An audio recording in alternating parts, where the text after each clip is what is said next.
በ1980 እና 1981 እንደ ኢትዮጵያ አቆጣጠር በሰሜን ኢትዮጵያ ኤርትራ የተካሄደው የአፋቤት ጦርነትና የዘመቻ አድዋ፣ የዘመቻ አክሱም 1 እና 2 ዘመቻዎች ለደርግ የስልጣን ዘመን መራዘምም ሆነ ማጠር ወሳኝ ጦርነቶች ነበሩ። ሻዕቢያ በአፋቤት ጦርነት የተቀናጀው ድል ወታደራዊ አቅሙን ያጎለበተበት፣ ኤርትራን የመገንጠል ዓላማውን እውን የሚያደርግበት ምዕራብ የከፈተለት፣ ለደርግ ሰራዊት ደግሞ ወታደራዊ ኃይሉን ያዳከመበት፣ የውጊያ ሞራሉንና ስኬቱን ያላሸቀበት ነበር።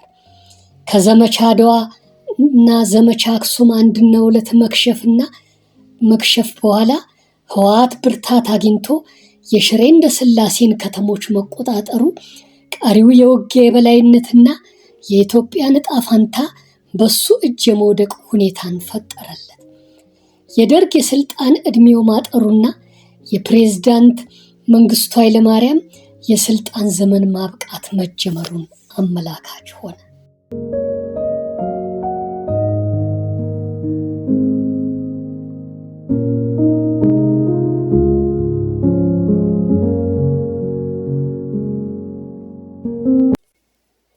ከመጋቢት 1980 አፋቤት ጦርነት በኋላ በደርግ መንግስት በተለይ የትግራይ አስተዳዳሪና ጠቅላይ የጦር አዛዥ በነበሩት ሻምበል ለገሰ አስፋውና የሶስተኛው አብዮታዊ ሰራዊት አዛዥ በነበሩት ሜጀር ጄኔራል ሙላቱ ነጋሽ እቅድና ትዕዛዝ ዘመቻ አድዋ 1፣ 2፣ 3፣ 4 እና ዘመቻ አክሱም 1 እና 2 ተካሂደዋል።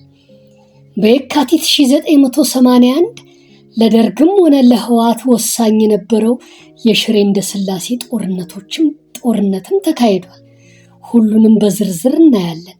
መጀመሪያ ግን የአፋቤት ጦርነትን እንመልከት።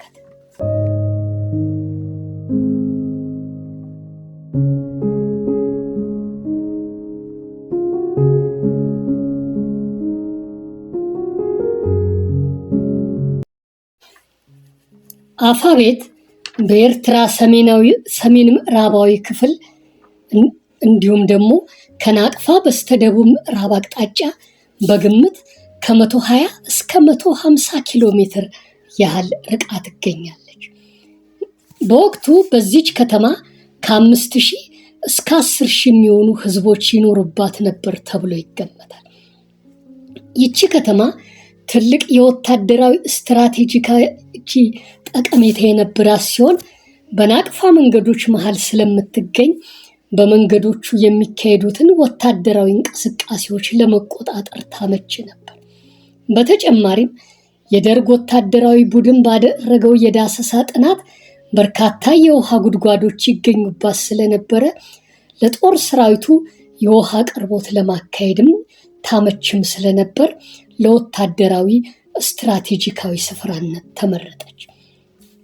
ደርግም በዚች ከተማ ከአፍሪካ ግዙፍ እንደሆነ የሚነገርለትን የናደው እዝን አቋቋመ።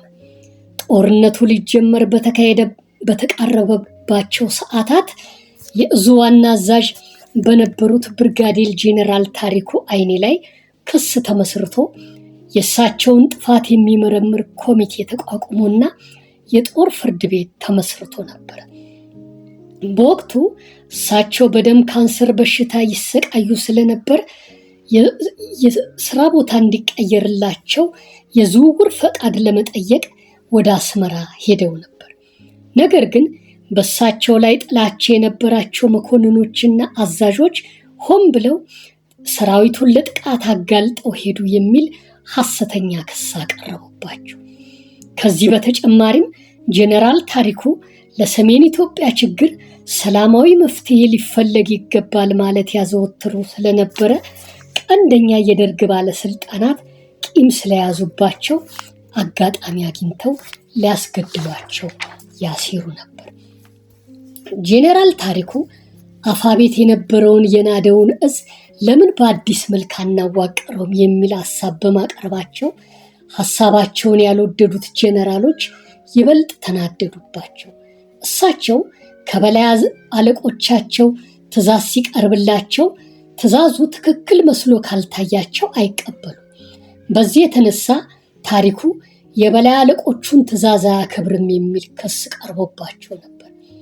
ከመሞታቸው ቀደም ብሎ በትግራይ የሰሜን እዝ አዛዥ በነበሩ ጊዜ ለፕሬዝዳንት መንግስቱ ኃይለማርያምና ለሌሎች ከፍተኛ የጦር ሹማምንት ትግራይን ከህወሓት ለማጽዳት አንድ ዘመቻ እንዲካሄድ እንዲሁም በሰራዊት ውስጥ የነበረው የስንቅና ቀለብ እና የሎጂስቲክ ችግር እንዲቀረፍ ሰራዊቱ ተጨማሪ የሰው ኃይል ስለሚያስፈልገው ረዳት ጦር እንዲላክ ቢጠይቁም ሰሚ አላገኙም ነበር።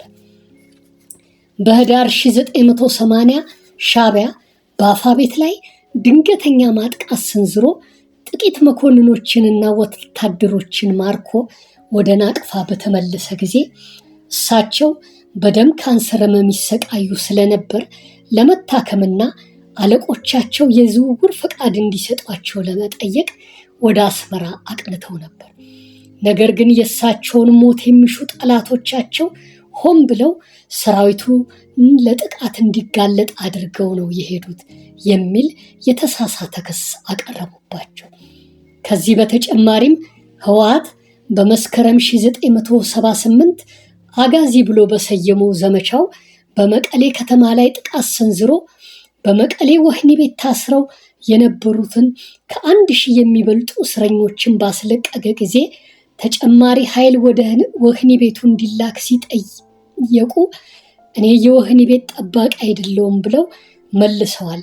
የበላይ አለቆቻቸው ትእዛዝ ሲሰጧቸው እምቢ ያሉ አይቀበሉም የሚሉና ሌሎች ጸረ አብዮተኞች ናቸው የሚሉ በርካታ ክሶች ቀርበውባቸው ነበር። የታሪክ አጥኚ ጸሐፊዎችን እና የደርግ ከፍተኛ መኮንኖችና አዛዦች ባሳተሟቸው መጽሐፎቻቸው በጄኔራሉ ላይ የቀረቡት ክሶች ሐሰት እንደነበሩና የተፈጸመባቸው የሞት ፍርድ ኢፍትሐዊና የግፍ ፍርድ እንደሆነ እንዲሁም እሳቸው በግፍ ነው የተገደሉት፣ በእሳቸው ላይ የቀረቡት ክሶች እንኳን ለሞትና ለእስርም አያበቃም በማለት ጽፈዋል። ብዙ ወገኖችም በእሳቸው በግፍ ነው የተገደሉት በማለት ተከራክረዋል። የሆነ ሆኖ የእሳቸውን ጥፋት የሚመረምር ኮሚቴና የጦር ፍርድ ቤት ተቋቁሞ የክስ ሂደታቸው ከታየ በኋላ ከዚህ በፊት ለሰራዊቱ ያበረከቱት አስተዋጽኦ ታይቶ ከጦር ሰራዊቱ በጡረታ እንዲገለሉ ቢወሰንም የፕሬዝዳንት መንግስቱ ኃይለማርያም ቀኝ እጅ በነበሩት ወታደራዊ አመራር አካላትና በራሳቸው በፕሬዝዳንት መንግስቱ ኃይለማርያም ትእዛዝ ውሳኔው ወደ ሞት ፍርድ ተለውጦ ተረሽነው ተገደሉ። ምክትል አዛዥ የነበሩት ጄኔራል ከበደ ጋሼም ማዕረጋቸው ተገፎ የቁም እስረኛ እንዲሆኑ ተደረገ። የእሳቸው በግፍ ተረሽኖ መገደል በናደው እዝና ከስሩ ባሉት ክፍለ ጦሮችና ብርጌዶች እንዲሁም በመላው የኢትዮጵያ ሰራዊት ላይ ከባድ ጉዳት አድርሷል ሲሉ በደርግ ዘመን የጦር ሰራዊቱ አባላት የነበሩ መኮንኖችና የጦር አዛዦች ባሳተሟቸው መጽሐፎች ላይ ገልጸዋል። በወቅቱ ሻዕቢያም በራዲዮ ጣቢያው ደርግ ታሪኩን የመሰለ ጄኔራል ገሎ ቀኝ እጁን አጣ በማለት በፕሮፓጋንዳው ላይ እንደተናገረ ይገለጻል። የእሳቸው መገደል በኢትዮጵያ ሰራዊት ላይ ቅሬታና ጉምጉምታን ፈጥሯል። በዚህ የተነሳም እንደ ሜጀር ጄኔራል መርዕድ ንጉሴ፣ ጄኔራል አማሃ ደስታና ጄኔራል ፋንታ በላይ ያሉ የሰራዊቱ ቁልፍ ጄኔራሎች በግንቦት 8 ቀን 1981 ዓ.ም እንደ ኢትዮጵያ አቆጣጠር መፈንቅለ መንግስት ለማካሄድ ከተነሳሱባቸው ምክንያቶች አንዱ ነው ይባላል። እሳቸው ከተገደሉ ከአንድ ወር በኋላ በመጋቢት 9 ቀን 1980 ሻዕቢያ በአፋቤት ከተማና በናደው እዝ ላይ ድንገተኛ ማጥቃት ሰነዘረ። አስቀድሞ በህዳር 1980 በከተማይቱ ላይ ድንገተኛ ማጥቃት ሰንዝሮ በተመለሰ ጊዜ ከማረካቸው ጥቂት መኮንኖችና ወታደሮች ካገኘው የተሟላ መረጃ ተነስቶ ወደ ከተማይቱ እምብርት ሰተት ብሎ በመግባት በቁልፍ ወታደራዊ ተቋማት ላይ ማጥቃት ሰነዘረ። በዚህ ድንገተኛ ጥቃቱ የናደው እዝን ሙሉ ለሙሉ ሊደመስስ፣ የስንቅና ትጥቅ አቅርቦት የሚገኝባቸውን መንገዶች ሊዘጋና የረዳት ጦር የሚጓጓዝባቸውን ስፍራዎች በመቁረጥ የኢትዮጵያ ጦር እርስ በርሱ እንዳይረዳዳ ለማድረግ ችሏል። በተጨማሪም የናደው እዝን ግምዣ ቤት ለመውረስ በርከት ያሉ የኢትዮጵያ ተዋጊ ወታደሮችን፣ መኮንኖችን፣ 3 የሶቪየት ህብረት ወታደራዊ አማካሪዎችን፣ የከባድ መሳሪያዎችንና ታንኮችን ከነባለሙያዎቻቸው ሊማርክ ችሏል። ሻዕቢያ በታሪክ ይህን የመሰለ ድል ተቀናጅቶ አያውቅም ይባላል። የናደው እዝና በስሩ ባሉት ክፍለ ጦሮችና ብርጌዶች ውስጥ ያሉት የኢትዮጵያ ጦር አባላት ከተማይቱ በሻዕቢያ እጅ እንዳትወድቅ ባልሞት ባይ ተጋዳይነት መንፈስ ጠንክረው ቢከላከሉም ረዳት ጦር ሳይደርስላቸው በመቅረቱ የነበሩት ረጂ ክፍለ ጦሮችም ከከተማይቱ ሩቅ አቅጣጫ ስለነበሩና የስንቅና ትጥቅ ማመላለሻዎችና የረዳት ጦር የሚያልፍባቸው መንገዶች በሻዕቢያ በመዘጋቱ በናደው እዝና በተቀሩት የጦር ሰራዊት አባላት ላይ እልቂትና ፍጅት ተከሰተ።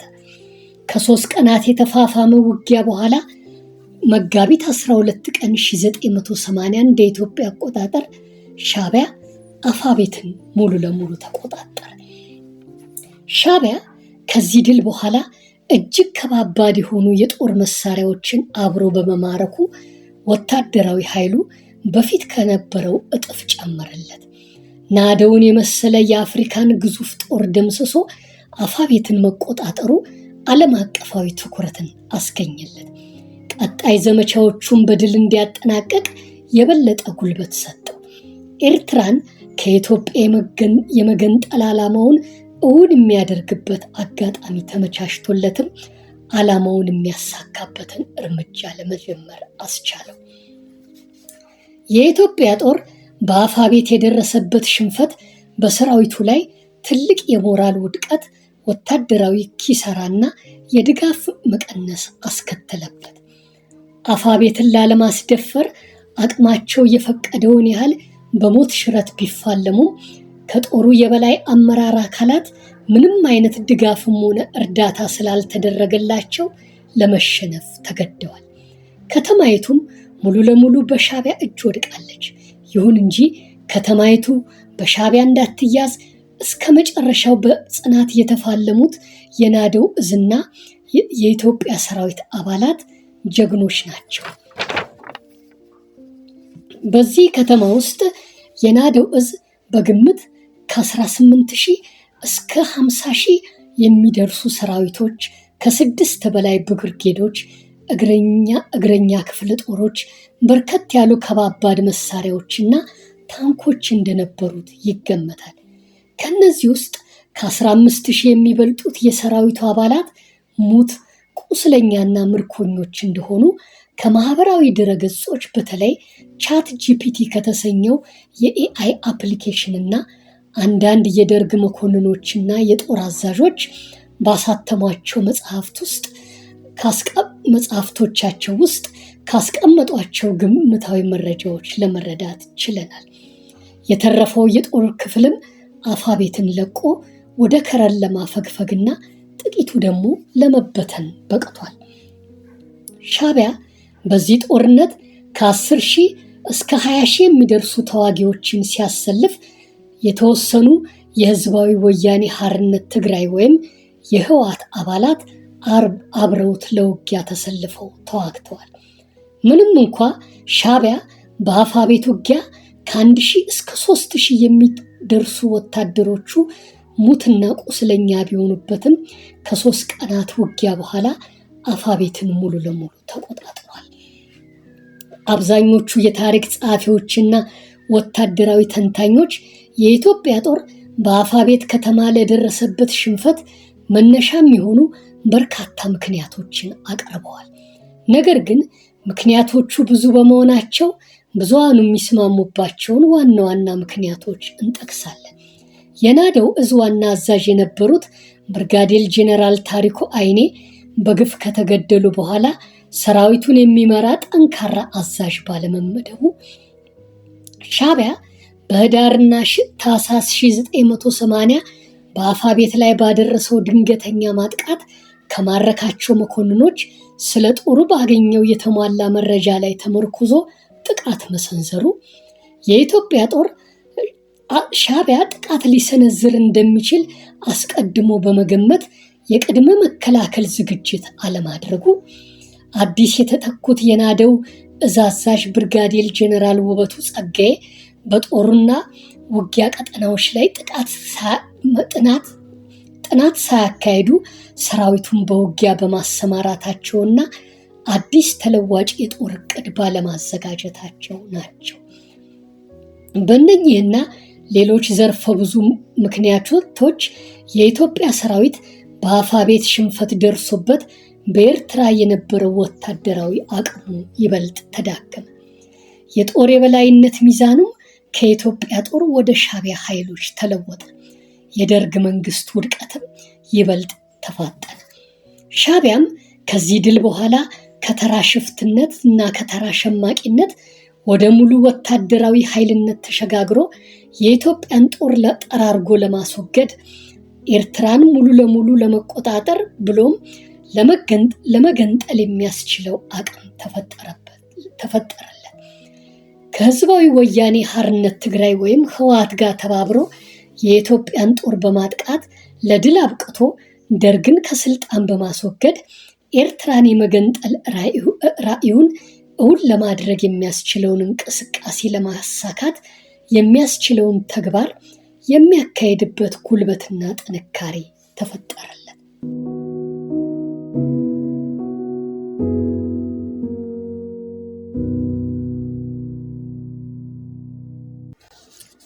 ዘመቻ አድዋ፣ ዘመቻ አክሱምና የሽሬ እንዳስላሴ ወሳኝ ጦርነት። ዘመቻ አክሱምና ዘመቻ አድዋ ከሰኔ እስከ ነሐሴ 1980 እንደ ኢትዮጵያ አቆጣጠር ሲካሄዱ የሽሬ እንዳስላሴ ጦርነት በየካቲት 11 1981 እንደ ኢትዮጵያ አቆጣጠር ነው የተካሄዱት። ዘመቻ አድዋና አክሱም በደርግ የታቀዱ ዘመቻዎች ሲሆኑ ዓላማቸውም በትግራይ ክልል እያደገ የመጣውን የህወሓት እንቅስቃሴ ለመግታትና ህወሓትን ሙሉ ለሙሉ ከትግራይ ደምስሶ ትግራይን ለማጽዳት ነበር።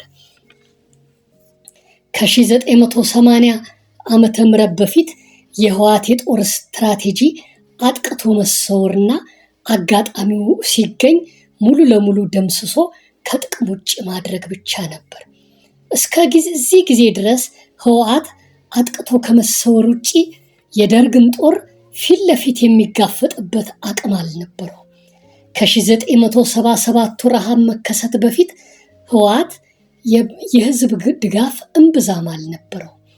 የ1977 ረሃብ ተከስቶ በርካታ ሰዎች በረሃቡ በመርገፋቸውና ከቀያቸው በመፈናቀላቸው ሳቢያ ህወሓት አጋጣሚውን ተጠቅሞ ፕሮፓጋንዳ በመንዛቱ ወጣቶችን ጨምሮ አብዛኞቹ የትግራይ ነዋሪዎች በፕሮፓጋንዳው ተስበው በረሃ እየተመሙ ከሱ ጋር ተቀላቀሉ።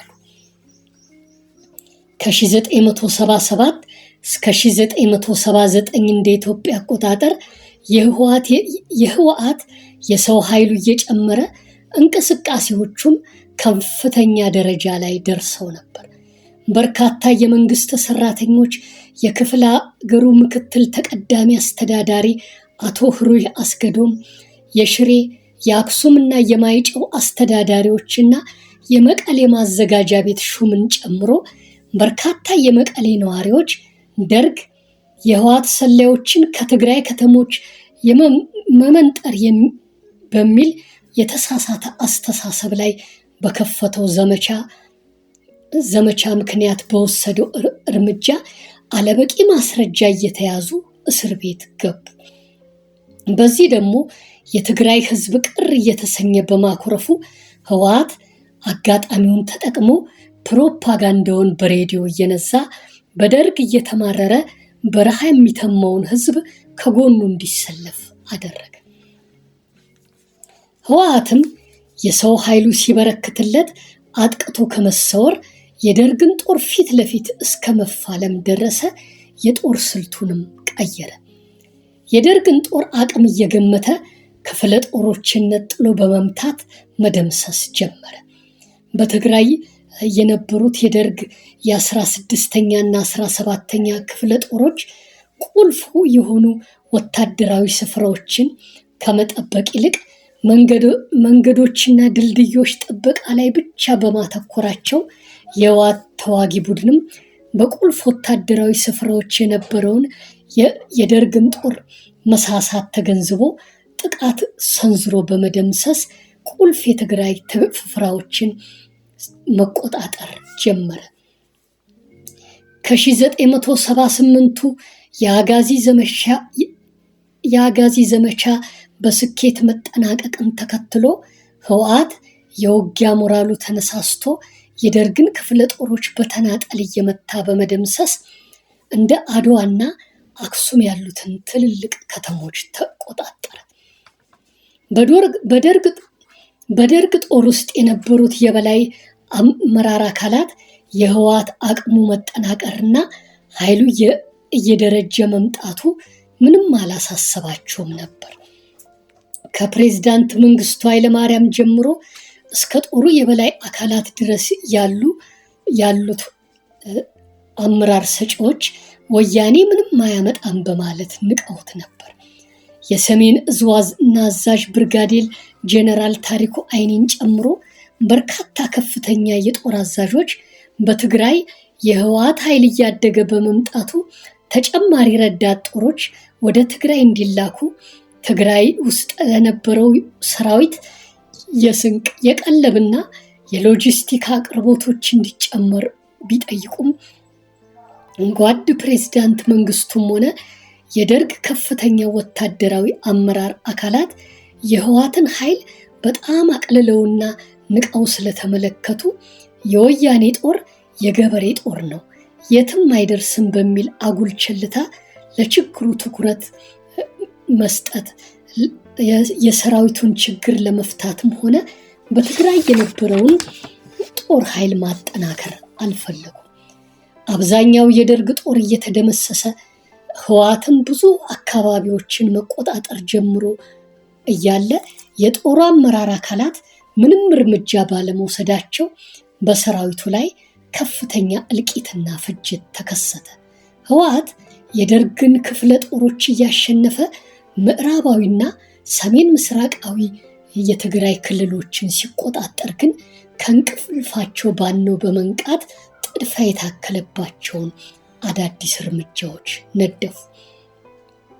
ዘመቻዎቹ የጦር ኃይሎቹ ዋና ጠቅላይ ኢታማጆር ሹም በነበሩት በሜጀር ጄኔራል መርዕድ ንጉሴና በመከላከያ ሚኒስቴር የዘመቻ መምሪያ ኃላፊ በነበሩት ሜጀር ጄኔራል ደምሴ ቡልቶ አማካኝነት ነበር የተነደፉት። ይህ ዘመቻ በታቀደበት ወቅት የህወሓት ተዋጊ ቡድን ወደ ደቡብ ትግራይ ዞሮ ማይጨው ላይ የነበረውን የደርግን ጦር አጥቅቶ በመደምሰስ የመቀሌ አዲስ አበባን መንገድ ዘጋ። መቀሌም በህወሓት ኃይሎች ተከበበች። በኋላም ወደ ማዕከላዊ ትግራይ ለመገስገስ ማቀዱ ሲታወቅ አዲስ የውጊያ እቅድ ተነድፎ ስራ ላይ ዋለ። በኤርትራ በኩል አንድ አየር ወለድ ብርጌድ በማይቀናጠልና ፈረስማይ አቅጣጫ በኩል ተንቀሳቅሶ 5 ብርጌዶች የነበረው ጦር በውቅሮና ሰንቃጣ የነበረውን የህወሓት ኃይል ደምስሶ ወደ ምስራቅ አቅጣጫ በመንቀሳቀስ በደቡብ አገረ ሰላምና አቢ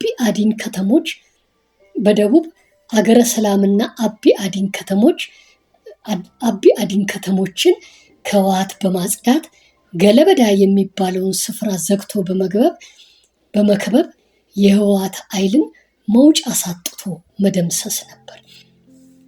ሜጀር ጄኔራል ደምሴ ቡልቶ ዘመቻውን በቅርበት ለመከታተል ከአዲስ አበባ ተነስተው ውጊያው ወደሚካሄድበት ትግራይ መጡ። በእቅዱ መሰረትም ሰራዊቱ ተንቀሳቅሶ አብዛኛው የህወሓት ኃይል ሲደመሰስ፣ አንድ የህወሓት ተዋጊ አካል ግን ከበባውን ጥሶ በመውጣት በማይቀናጠል የነበረውን አየር ወለድ ብርጌድ ገጠመው። አየር ወለድ ብርጌዱም ረዳት ጦር ስላልተመደበለት በጽናት ተፋልሞ ከአቅሙ በላይ ሲሆንበት ወደ ኋላ አፈገፈገ። በድል አፋፍ ላይ የነበረው ዘመቻም ከሸፈ። በትግራይ ለመቺ ኃይልነት ተሰልፎ የነበረው 3ኛው ክፍለ ጦር ለዘመቻ ወደ አፋቤት ሲንቀሳቀስ በትግራይ የነበረው ወታደራዊ ኃይል በመሳሳቱ ለህወሓት ምቹ ሁኔታ ተፈጠረለት።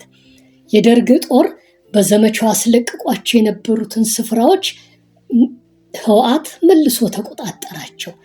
በምዕራብ ትግራይ የነበሩትን የ17ኛ ብርጌድ ክፍለ ጦር ተነጣይ ብርጌዶችን እርስ በርስ መረዳዳት እንዳይችሉ አድርጎ መታቸው። የመቀሌ አዲስ አበባን መንገዶች ዘጋ። መቀሌም ድጋሚ በህወሓት ኃይሎች ተከበበች። ከዚህ በኋላ ነበር የ3ኛው አብዮታዊ ሰራዊት ጠቅላይ መምሪያ የተቋቋመው። ትግራይ እዝ፣ ሰሜን እዝ፣ ምዕራብ እዝ ይባሉ የነበሩት ክፍለ ጦሮች ስማቸው ተቀይሮ 603ኛ፣ 604ኛ እና 605ኛ በሚል ስያሜ ተተክተው በ3ኛው አብዮታዊ ሰራዊት ጠቅላይ መምሪያ ስር ተጠቃለሉ። ሜጀር ጄኔራል ሙላቱ ነጋሽ የጦር ሰራዊቱ ጠቅላይ መምሪያ አዛዥ እንዲሆኑ፣ ሻምበል ለገሰ አስፋው ደግሞ የትግራይ ክፍለ ሀገር አስተዳዳሪና የጦሩ ጠቅላይ አዛዥ ሆነው አስተዳዳሪነቱንና ወታደራዊ ዘመቻዎችን አንድ ላይ አጣምረው እንዲመሩ ተሾሙ። የአዲስ መዋቅር መከላከያ ሚኒስቴርን ግንኙነት ውጭ አድርጎ ተጠሪነቱን ከፕሬዝዳንት መንግስቱ ኃይለማርያም ጋር ብቻ ማድረጉ በሰራዊቱ ላይ ለደረሱት ተከታታይ ሽንፈቶች ምክንያት ሆነ። በዚህ አጋጣሚም ህወሓት የጥቃት አቅጣጫውን በማስፋት ጥቃት ሰንዝሮ የ16ኛ ክፍለ ጦርን በመደምሰስ የአድዋና አክሱም ከተሞችን ተቆጣጠረ። ህወሓት አክሱምን ሲቆጣጠር የክፍለ ጦሩ ምክትል አዛዥ ጄኔራል ለገሰ አበጀ ለወያኔ እጄን አልሰጥም ብለው የገዛ ሽጉጣቸውን ጠጥተው ራሳቸውን አጠፉ።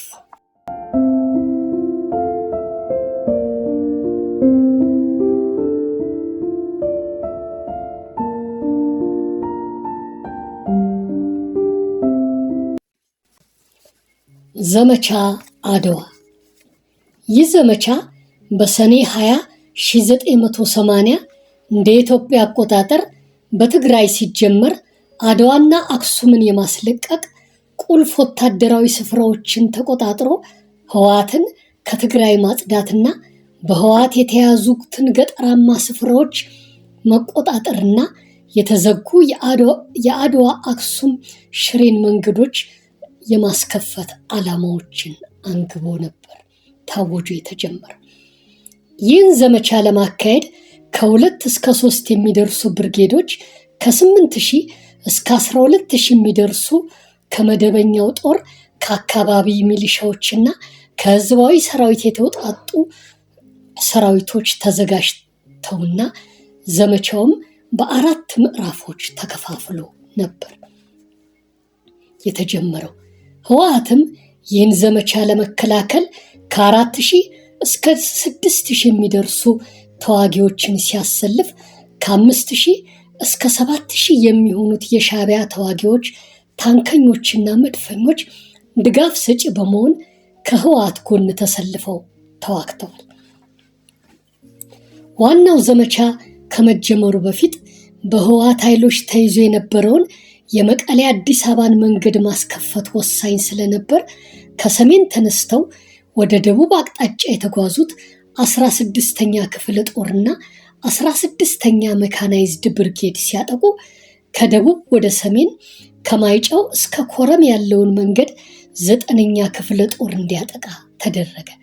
የተቀናጀ ጥቃት የተከፈተበት የህወሓት ኃይልም የመቀሌ አዲስ አበባን መንገድ ዘግቶ ሊቆይ እንደማይችል ተገንዝቦ ዘግቶት የነበረውን መንገድ ለመልቀቅ ተገደደ።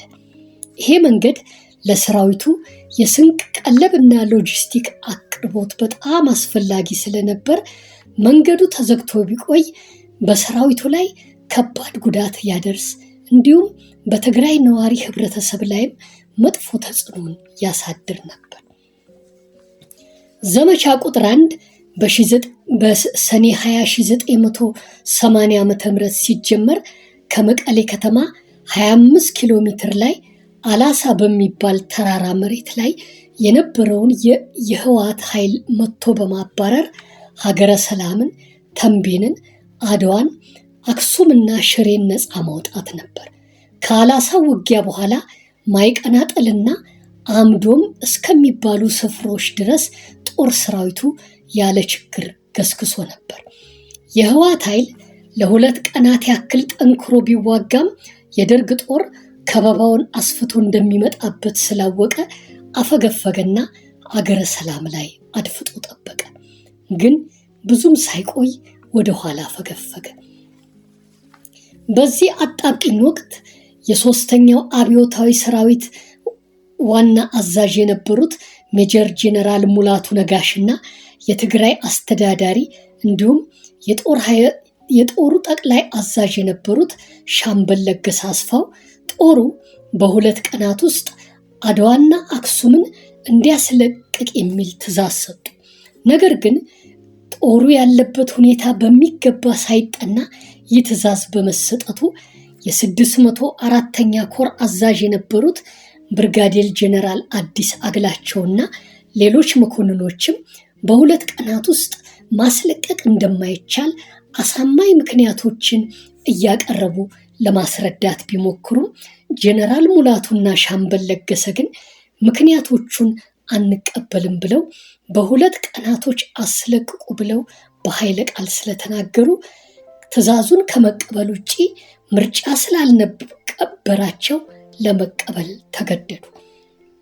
በበቂ ጥናት ሳይደገፍ በግብታዊነት በተሰጡ ትዕዛዞች ምክንያት ጦሩ አድዋና አክሱምን የሚጠብቅ ተከላካይ ጦር ሳያስቀምጥ ለቀጣይ ዘመቻ እንዲቀሳቀስ በመታዘዙ ህወሓት አጋጣሚውን ተጠቅሞ በአድዋና ተንቤን መካከል ባለ አምዶም በተባለ ስፍራ አድፍጦ በመጠበቅ ከበባ አድርጎ ማጥቃት ሰነዘረ። ከአዲግራት 16ኛ ክፍለ ጦር ለእርዳታ ቢነቃነቅም ጥሶ ማለፍ ሳይችል ቀርቶ ወደ ኋላ አፈገፈገ። ከዚያም ህወሓት ያለምንም ውጊያ ወደ አድዋና አክሱም ቀጥሎም ወደ ሽሬ ከተሞች ገብቶ በቀላሉ ተቆጣጠራቸው። በለገሰ አስፋውና በሙላቱ ነጋሽ የማይሆን ትዕዛዝ ጦሩ ላይ ከባድ ጉዳት ደርሶ እንደ አድዋ፣ ተንቤን፣ አክሱምና ሽሬ ያሉት ትልልቅ ከተሞች በህወሓት ኃይሎች እጅ ወደቁ።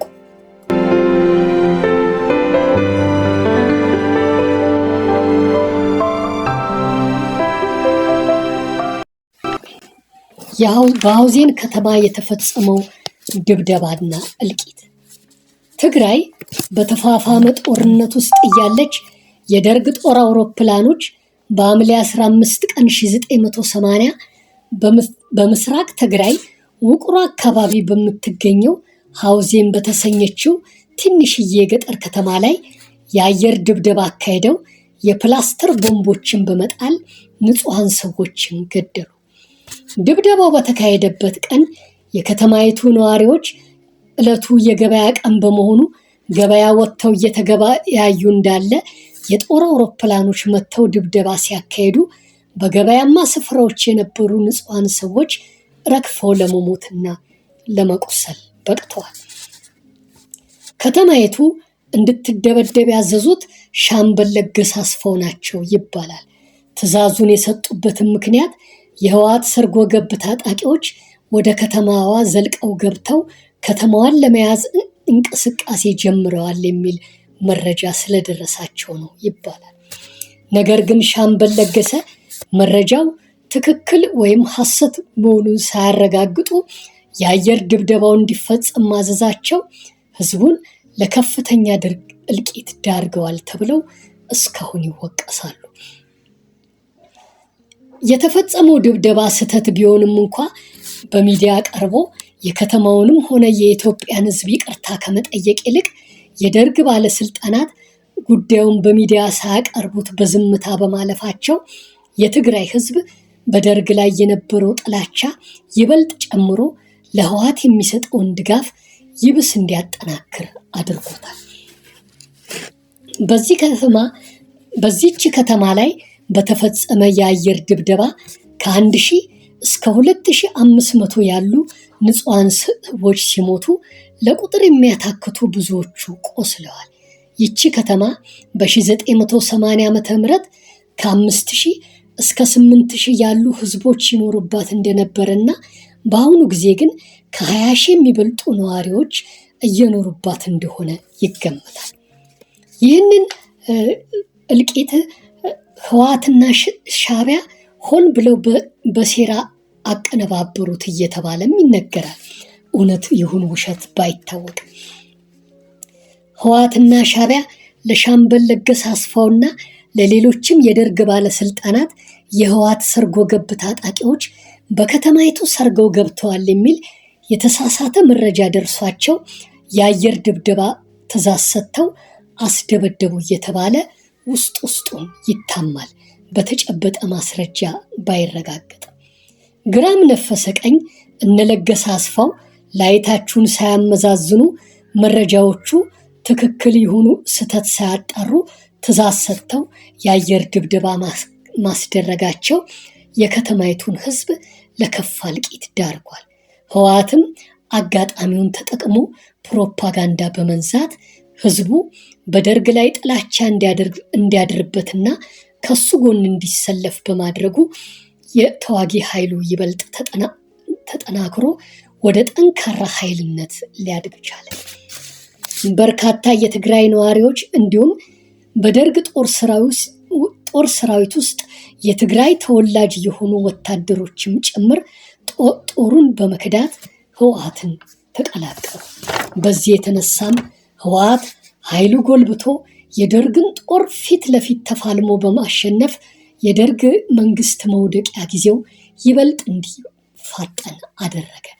የድብደባው ድርጊትም በቪዲዮ ተቀርጾ በዓለም አቀፍ ቲቪ ማሰራጫዎች በመታየቱ ደርግ ይበልጥ ተጠላ።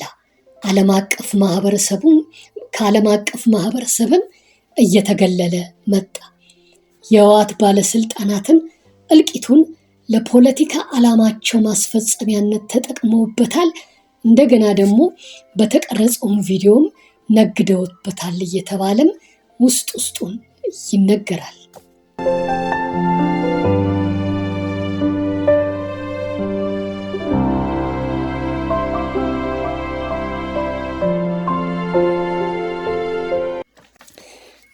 ዘመቻ አድዋ 2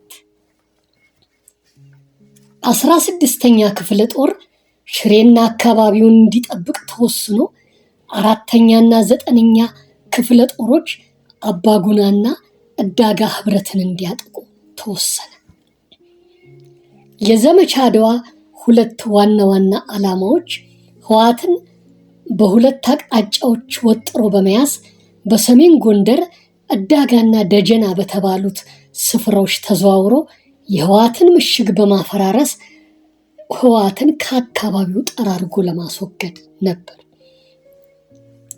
አካባቢዎቹ ለመካናይዝድ እንቅስቃሴ እጅግ አስቸጋሪ የነበሩ ሰንሰለታማ በመሆናቸው ህወሓት ይህን አካባቢ ለስትራቴጂክነት በሚገባ ተጠቅሞበታል። ዘመቻው ሲጀመር 604ኛ ኮር እንዲሁም 17ኛ እና 7ኛ ክፍለ ጦሮች 114ኛ እና 115ኛ ብርጌድ ጦሮች በሁመራ በትክል ድንጋይና በከዚያ አቅጣጫ ተንቀሳቅሰው አሰሳ እንዲያደርጉ ዳንሻንና ግራ ሩሃን ከህወሓት አጽድተው ለዘመቻ አድዋ 3 መንገድ እንዲያመቻቹና የህወሓት ኃይሎች እንዲያበቃላቸው ለማድረግ ነበር። ነገር ግን እቅዱ የክረምቱን አየር ንብረትና ያንን ተከትሎ የሚመጣውን ችግር በደንብ ሳያገናዝብ በመታቀዱ ዘመቻው ከሸፈ።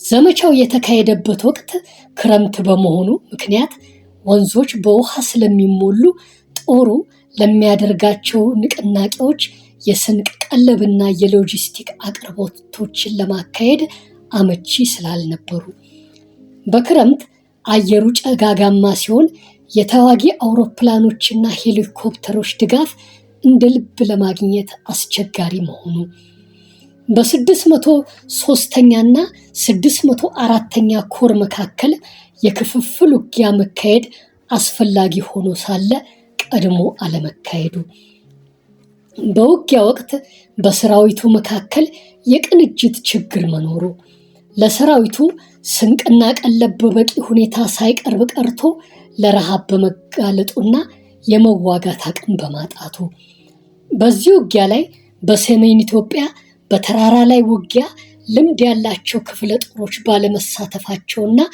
ምንም ልምድ ያላዳበሩ አዳዲስ ክፍለ ጦሮች እንዲሳተፉ መደረጋቸው ህወሓትም በደርግ ሰራዊት ውስጥ በሚስጥር ባደራጃቸው ሰላዮቹ አማካኝነት መረጃዎችን ቀድሞ ስለሚያገኝ አስቀድሞ ተዘጋጅቶ በመጠበቁ በእነኚህና ሌሎች ምክንያቶችም ዘመቻው ሳይሳካ ከሸፈ። ዘመቻውን የመሩ ጦር አዛዦች ወቅቱ ክረምት ስለነበር ለዘመቻ አያመችምና ዘመቻው ለሌላ ጊዜ ተላለፍ ብለው ለበላይ አካላት ቢያመለክቱም ተቀባይነትን አጥተው ዘመቻው እንዲቀጥል ተወሰነ። በዚህ የተነሳም ጦሩ ለሽንፈት ለመከራና ለእልቂት ተዳረገ። የህወሓት ተዋጊ ቡድን ግን በአካባቢው ያለውንም የክረምቱንም ሆነ የበጋውን አየር እንዲሁም የመሬቱን አቀማመጥ በሚገባ ስለተላመደው በደርግ ጦር ላይ የደረሰውን ችግር እንደ ጥሩ አጋጣሚ ተጠቅሞ ለዘመቻ በተሰለፈው የደርግ ጦር ላይ ከባድ ጉዳት አደረሰ። የ603ኛ ኮር አባል ክፍለ ጦሮች የህወሓት ዋና ይዞታ ወደ ነበሩት ጋንሻና ደጀና መጠጋት ቢችሉም ጊዜ ሳይገዙ በፍጥነት ለመገስገስ ባለመነሳታቸው ህወሓት አብዛኛው ኃይሉን ከትግራይ 603ኛ ኮር ወዳለበት ጎንደር በማነቃነቅ ሲከላከል ቆይቶ ወደ መልሶ ማጥቃት ተሸጋገርና የዘመቻ ሁለት እንቅስቃሴን አከሸፈ። 604ኛ ኮር ወደ ዕዳጋ ህብረት ያደረገው ግስጋሴ ዘገምተኛ መሆኑና ጎንደር ላይ ውጊያ ከጀመረው 603ኛው ኮር ላይ ባለመቀናጀቱ ህወሓት አጋጣሚውን ተጠቅሞ ወደ ውጊያ ወረዳ በገባው ጦር ላይ ከባድ ጉዳት አደረሰ። ሰራዊቱ ወደ ኋላ ሲያፈገፍግ ወንዞቹ በክረምቱ ውሃ ሞልተው ስለነበር ብዙ የደርግ ወታደሮች በወንዙ ውሃ ተጠራርገው ተወሰዱ። 604ኛ ኮር ግስጋሴ በሚያደርግበት ወቅት የህወሓት ተዋጊ ቡድን አነስተኛ ቡድኖችን አሰማርቶ አድፍጦ እየተጠባበቀ ሳለ የሶስተኛው አብዮታዊ ሰራዊት ጠቅላይ አዛዥ የነበሩት ሜጀር ጄኔራል ሙላቱ ነጋሽ ጦሩ ወደ ኋላ እንዲያፈገፍግ ትእዛዝ ሰጡ። ትእዛዙን የሰጡበት ምክንያቱም ጎንደር ውስጥ የነበረው 603ኛው ኮር በጠላት ከበባ ስር ወድቆ ማፈግፈግ ጀምረዋልና እናንተም የሱ ዕጣ እንዳይገጥማችሁ ቶሎ አፈግፍጉ የሚል ነበር። የ604ኛ ኮር አባላትም እንደታዘዙት ከዕዳጋ ህብረት ወደ ሽሬ ተመለሱ። ይህ ድርጊትም የሰራዊቱን ሞራል ክፉኛ ነክቷል።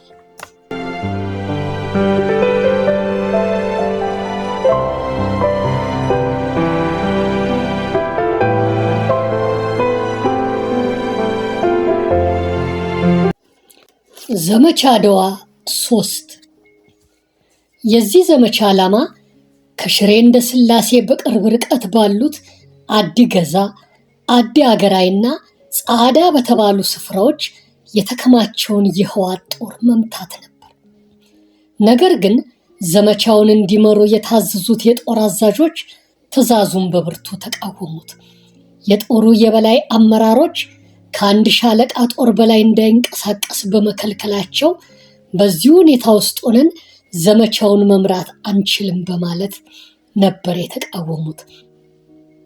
በበፊቱ ዘመቻዎች ላይ ከደረሱት ሽንፈት ባለመማር ዘመቻው በድጋሚ ክረምት ላይ እንዲካሄድ በመታቀዱ ወንዞች በውሃ ስለሚሞሉ ለእንቅስቃሴ አያመቹም።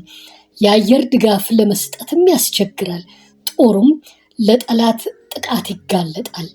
ጦሩ አድዋና አክሱምን ለቆ በመውጣቱና ለሰራዊቱ ስንቅና ቀለብ ማጓጓዣ መስመሮችም በጠላት በመዘጋታቸው ጠላት የ603ኛ ኮር አካል የሆነውን 7ኛ ክፍለ ጦርን በመበተኑ ክፍለ ጦሩም በአጭር ጊዜ ተደራጅቶ ሊዋጋ አይችልም። መጀመሪያ አድዋና አክሱምን ማስለቀቅና ክረምቱ ካለፈ በኋላ ጦሩን በሰው ኃይል አደራጅተን ዘመቻውን እናካሄድ የሚሉ ዝርዝር ምክንያቶችን አቅርበው ነበር የተቃወሙት። ምንም እንኳ የጦሩ የበላይ አመራር አካላት ችግሮቹን በሚገባ ቢገነዘቡትም የጓድ ለገሰ አስፋው ትዕዛዝ ስለሆነ አይለወጥም፣ አይቀለበስም በሚል አስተሳሰብ ተገፋፍተው ዘመቻው እንዲቀጥል አዘዙ። የበታች አዛዦቹ ዘመቻው ትክክል እንዳልሆነ ቢያውቁትም ካልተቀበሉ የሚደርስባቸውን እርምጃ በመፍራት ሳያምኑበት እየቀፈፋቸው ተቀበሉት። በዚህ ሳቢያ ሰራዊቱ ድጋሚ ሊጠገን እንዳይችል ሆኖ ተጎዳ። የህወሓት ቡድንም አጋጣሚውን ተጠቅሞ ጦሩን በመምታት በተነው።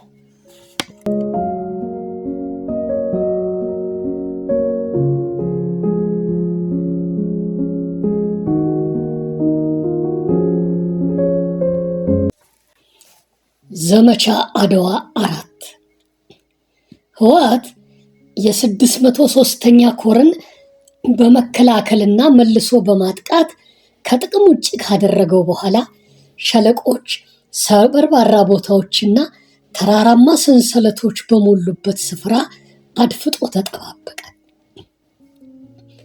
እነዚህ አካባቢዎች በበጋ ወቅት ደረቅ፣ በክረምት ወቅት ግን ከተለያዩ አቅጣጫዎች በሚጎርፉ ጅረቶች ተሞልተው የደራሽ ውሃ ጎርፍ ይከሰትባቸዋል።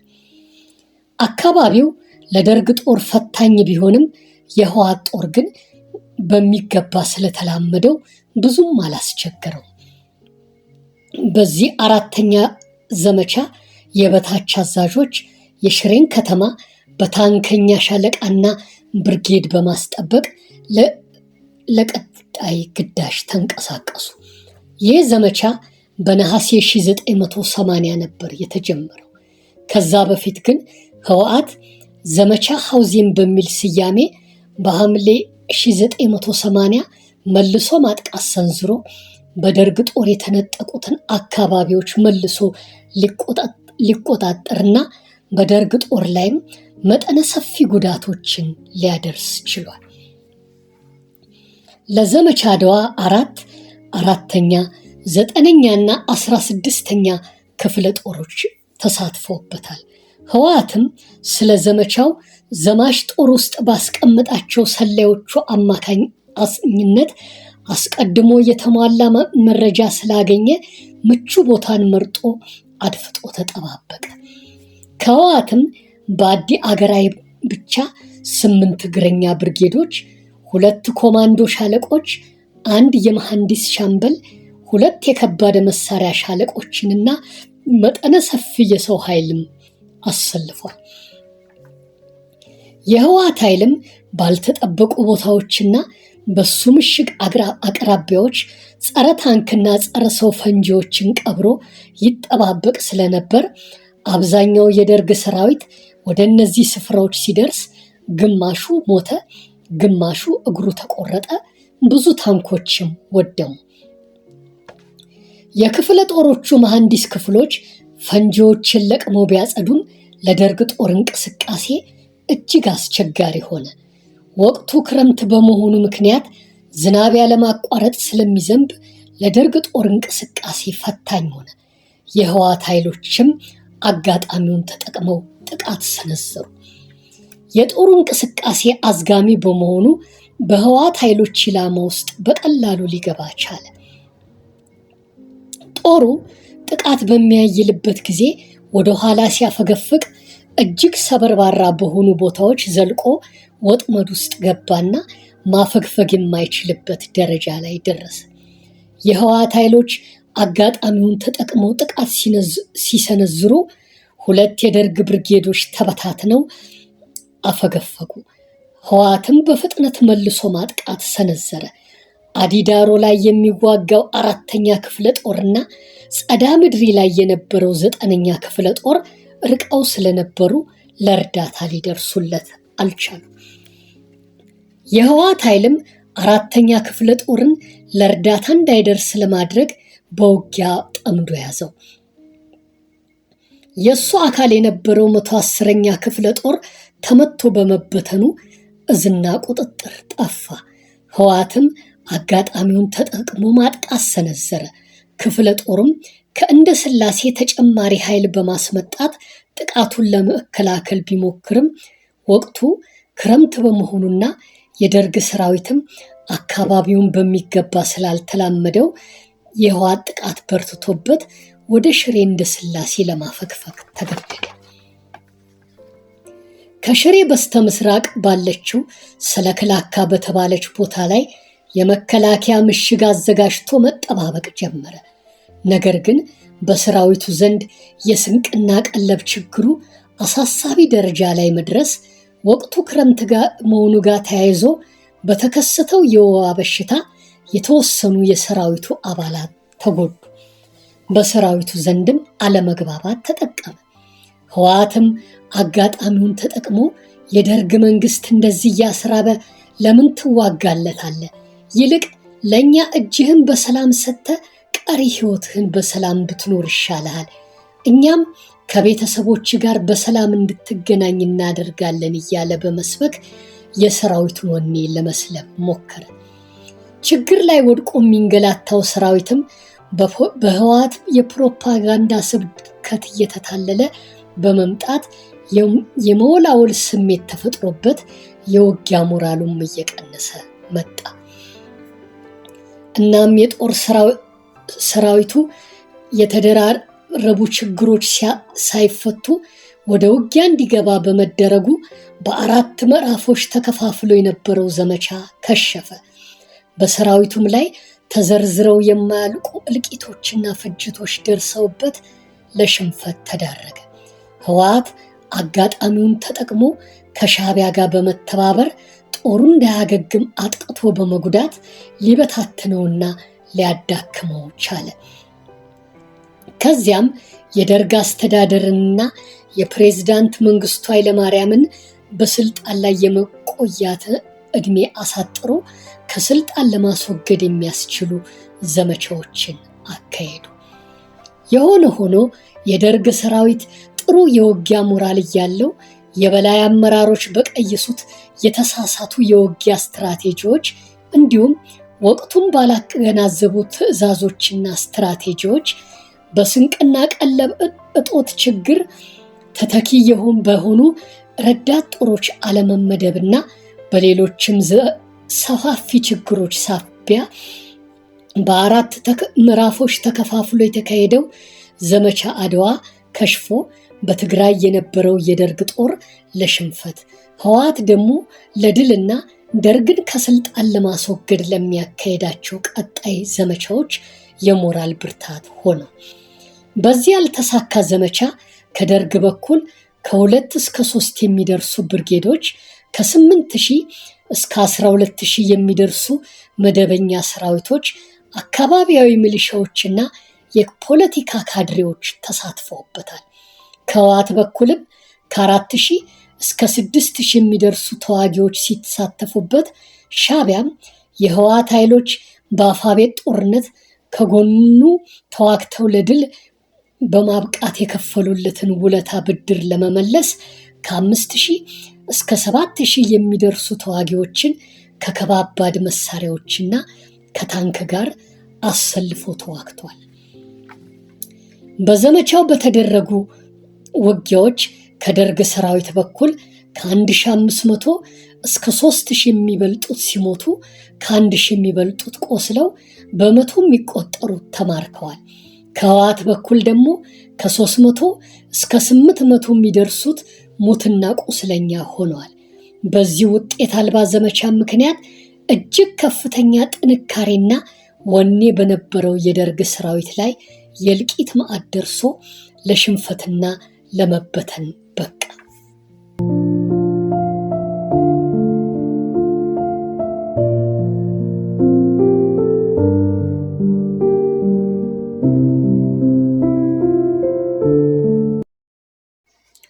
ውድ የቻናላችን ተከታታዮች የዘመቻ ታሪኮቹ በጣም ከመስፋታቸው የተነሳ በአንድ ጊዜ ልናጠናቅቀው ስላልቻልን በዚህ ቪዲዮ ስለ ዘመቻ አድዋ ብቻ የሚገልጸውን ታሪክ ለመተረክ ተገደናል።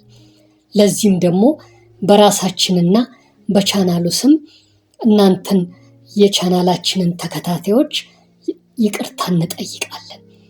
ስለ ዘመቻ አክሱምና ስለ ወሳኙ የሽሬ ጦርነት የሚገልጸውን ታሪክ በቀጣይ ቪዲዮ እንደምናቀርብ ቃል እንገባለን። በዚህ አጋጣሚም ቻናሉን ሰብስክራይብ ያላደረጋችሁ ካላችሁ የደወሏን ምልክት በመጫን ሰብስክራይብ አድርጉት፣ ላይክም አድርጉት፣ ሼር እያደረጋችሁም ለሌሎች አዳርሱልን። ይሄን ብትጨምሩ፣ ይሄን ብትቀንሱ፣ ይሄን ብታስተካክሉ እያላችሁ በኮሜንት መስጫ ቦታ ላይ ሐሳብ አስተያየታችሁን አስፍሩ።